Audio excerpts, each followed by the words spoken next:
चैत्र नवरात्रि पर्व का आरंभ इस साल 9 अप्रैल यानी आज से हो रहा है। तो फ्रेंड्स, सबसे पहले आपको नवरात्रि की हार्दिक शुभकामनाएं।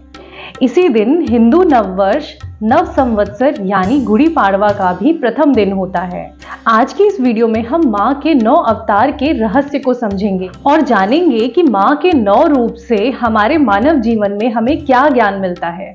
देवी दुर्गा यूं तो शक्ति की देवी हैं, लेकिन उनके विभिन्न रूपों में जो गुण है उनसे धर्म के साथ अर्थ का पहलू भी समझ सकते हैं। तो चलिए आगे वीडियो में माँ दुर्गा के 9 रूपों का संक्षेप में वर्णन करते हैं। माँ दुर्गा के प्रथम रूप का नाम माँ शैलपुत्री है। अगर आप नाम को ध्यान से देखें तो इसमें आपको 2 चीजें देखने को मिलती हैं। पहला शैल यानी पर्वत, माउंटेन, और दूसरा पुत्री, डॉटर।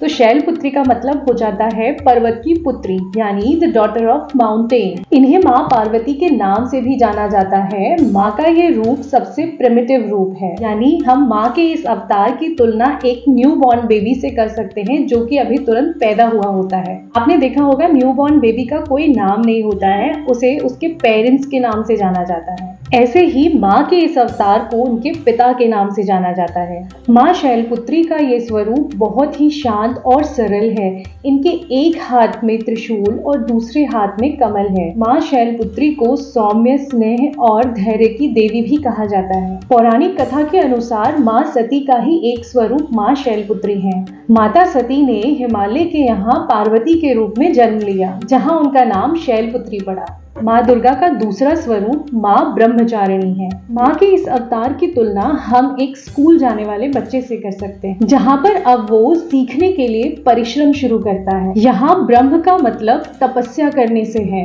संयम, तप, त्याग से चीजों को बेहतर तरीके से सीखते हैं। अगर हम माँ के स्वरूप को ध्यान से देखें तो माँ ने सफेद वस्त्र धारण किए हैं, और सफेद वस्त्र इस बात को दर्शाता है कि हमें मेटेरियलिज्म से दूर जाना है और कड़ी तपस्या करनी। माँ ब्रह्मचारिणी का अर्थ है तप की चारिणी, यानी तप का आचरण करने वाली। माँ का ये रूप अत्यंत भव्य है। माँ के दाहिने हाथ में जप की माला एवं बाएं हाथ में कमंडल है। ब्रह्म का मतलब तपस्या, ब्रह्म की इच्छा शक्ति और तपस्विनी का आचरण करने वाली माँ ब्रह्मचारिणी त्याग की प्रतिमूर्त है। शास्त्रों में बताया गया है कि माँ दुर्गा ने पार्वती के रूप में पर्वतराज के यहाँ पुत्री बनकर जन्म लिया। महर्षि नारद के कहने पर माँ पार्वती ने अपने जीवन में भगवान महादेव को पति के रूप में पाने के लिए कठोर तपस्या की। हजारों वर्ष की अपनी कठिन तपस्या के कारण ही इनका नाम माँ ब्रह्मचारिणी पड़ा। अपनी इस कठिन तपस्या की अवधि में माँ ने कई वर्षों तक निराहार रहकर और अत्यंत कठिन तप से माँ ने महादेव को प्रसन्न कर लिया। नवरात्र के दूसरे दिन इनके इसी रूप की पूजा और स्तवन किया जाता है। माँ दुर्गा का तीसरा स्वरूप माँ चंद्रघंटा है। ये माँ का सबसे संपन्न स्वरूप है। पिछले 2 अवतारों में आपने देखा कि माँ के 2-2 हाथ थे, लेकिन इस अवतार में माँ के 10 हाथ हैं और उनके हाथों में कमल और कमंडल के साथ साथ अस्त्र और शस्त्र नजर आते हैं। माँ का ये स्वरूप उस स्टूडेंट की तरह है जिसने अपनी पढ़ाई पूरी कर ली है, उसके अंदर नई नई स्किल्स आ गई हैं। अब वो किसी भी अपॉर्चुनिटी को ग्रैस्प करने के लिए तैयार हो गया है। अब वो जीवन के संघर्षों से लड़ने के लिए तैयार हो गया है। माँ के इस स्वरूप में आप देखेंगे कि इनके मस्तक पर घंटे के आकार का चंद्रघंट है। इनके गले में सफेद फूलों की माला सुशोभित रहती है और इनकी मुद्रा युद्ध के लिए उद्यत रहने वाली है। माँ चंद्रघंटा माँ पार्वती का विवाहित अवतार है। भगवान शिव से विवाह के बाद माँ ने अपने माथे को आधे चंद्रमा से सजाना शुरू कर दिया। इस प्रकार उन्हें देवी चंद्रघंटा के नाम से जाना जाता है। माँ चंद्रघंटा को माँ पार्वती का सबसे शांतिपूर्ण रूप माना जाता है। माँ दुर्गा का चौथा रूप माँ कुष्मांडा है। अगर आप कुष्मांडा नाम को ध्यान से देखें तो इसमें कु का मतलब होता है छोटा, लिटिल, ऊष्मा का मतलब होता है ऊर्जा, हीट, और अंडा का मतलब होता है एग। ऐसा माना जाता है जब सृष्टि का अस्तित्व ही नहीं था तब माँ ने ब्रह्मांड की रचना इसी स्वरूप में की थी। ये ही सृष्टि की आदि स्वरूपा आदि शक्ति है। माँ के इस रूप की तुलना हम एक प्रेग्नेंट लेडी से कर सकते हैं। जैसे माँ ने इस पूरे ब्रह्मांड की रचना की, वैसे ही एक प्रेग्नेंट लेडी एक जीवन की रचना करने वाली है। माँ के इस स्वरूप में आप देखेंगे कि माँ ने हाथ में एक मटका लिया हुआ है और मटके को गर्भ का प्रतीक माना जाता है। माँ दुर्गा का 5वां रूप माँ स्कंद माता है। माता शैलपुत्री के रूप में जो पुत्री थी, अब वो इस स्वरूप में माँ बन गई हैं। भगवान स्कंद की माता होने के नाते माँ के इस 5वें स्वरूप को स्कंद माता के नाम से जाना जाता है। भगवान स्कंद बाल रूप में इनकी गोद में विराजित हैं। माँ के इस रूप में आप देखेंगे कि माँ के हाथ में कोई शस्त्र नहीं दिखाया गया है। इसमें उनका पूरा ध्यान उनके पुत्र पर है। जैसे माँ जो ममतामयी हो जाती है और उसका पूरा ध्यान अपने बच्चे पर रहता है, इसलिए माँ का ये स्वरूप मातृत्व का स्वरूप है और उन्हें गॉडेस ऑफ मदर भी कहा जाता है। माँ दुर्गा का 6ठा अवतार कात्यायनी अवतार है। इस रूप में माँ ने महिषासुर का मर्दन किया था। जब एक स्त्री माँ बन जाती है तो वो सर्वशक्तिशाली हो जाती है।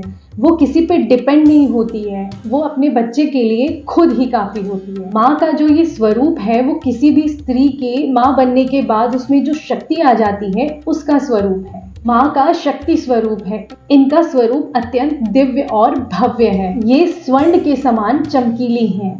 माँ दुर्गा का 7वां अवतार कालरात्रि है, जिसे हम काली भी कहते हैं।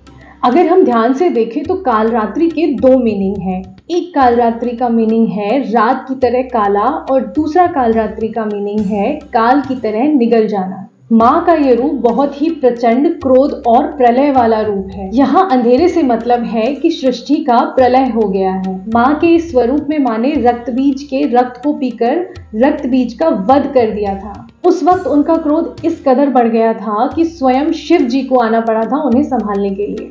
तो माँ का ये रूप ये दर्शाता है जहाँ एक स्त्री ब्रह्मांड को रच सकती है, एक नए जीवन की रचना कर सकती है, वहीं समय आने पर वही स्त्री रौद्र रूप धारण करके जीवन को ग्रहण भी कर सकती है। जब ब्रह्मांड की रचना हो सकती है तो ब्रह्मांड का प्रलय भी हो सकता है। माँ दुर्गा का 8वां रूप महागौरी है। आपने देखा कि माँ दुर्गा 5वें अवतार में माँ बनने के बाद अपनी शक्तियों की उच्चतम पद पर चली जाती हैं। जैसे कि माँ ने कात्यायनी रूप लिया जो कि सबसे शक्तिशाली रूप है, उसके बाद उन्होंने कालरात्रि रूप लिया जो कि सबसे रौद्र रूप है। तो ये सारे रूप माँ के सबसे परिपूर्ण रूप हैं। जहाँ माँ ने अपना रौद्र और शक्तिशाली रूप दिखाया, वही माँ ने अपना सौम्य, शांत और सुंदर रूप भी दिखाया। और वही ये स्वरूप है महागौरी का। महागौरी भगवान शिव के साथ अर्धांगिनी के रूप में विराजमान रहती हैं। माँ का ये स्वरूप किसी भी स्त्री और पुरुष को उसके परिवार के प्रति उसकी रिस्पॉन्सिबिलिटी को याद दिलाता है। माँ दुर्गा का 9वां रूप है माँ सिद्धिदात्री।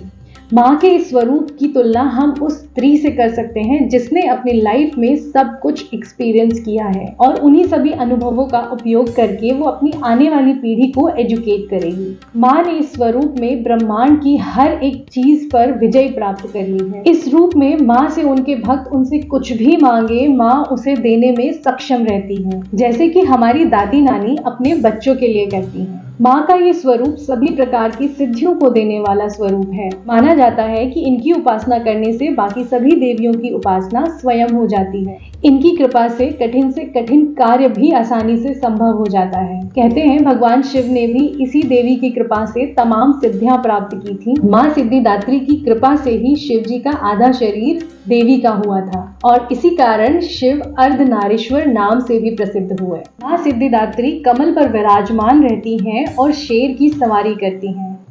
ये माँ दुर्गा का अंतिम, पूर्ण और असीम कृपा बरसाने वाला दयावान स्वरूप है। तो फ्रेंड्स, मैं उम्मीद करती हूँ कि माँ दुर्गा के 9 अवतारों से हमारे मानव जीवन में क्या असर पड़ता है ये आपको अच्छे से समझ आया होगा। तो अगर आपको ये वीडियो अच्छी लगी तो मेरे वीडियो को लाइक करके मेरे चैनल को सब्सक्राइब कर लीजिए और नोटिफिकेशन बेल को दबाना बिल्कुल ना भूलें ताकि आपको मेरे आगे आने वाले वीडियोस के नोटिफिकेशन आते रहें। Thank you so much for watching this video.